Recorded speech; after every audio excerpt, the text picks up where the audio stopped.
How to cancel a Google Play subscription on Android device. Now in this video, I'm going to be showing you how you can cancel any subscription types that you have on your Google Play account on different types of Android devices. The first is of course open up your Google Play Store, and then in here make sure that you're logged in into your Google Play or into your Google Play Store account. At the top right, you should be able to see your profile picture. Just simply tap on that. And then in here, just simply scroll down a bit and then go into payments and subscriptions. So as you can see from here, you should be able to see payment methods, purchase verification, subscriptions, and so on. Now choose on subscriptions. And then this is where all the subscriptions that you have from your Google Play account.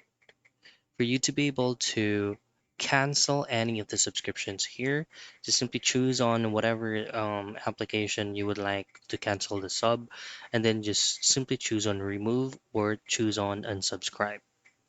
And that's basically it. That's how you cancel Google Play subscription on Android device.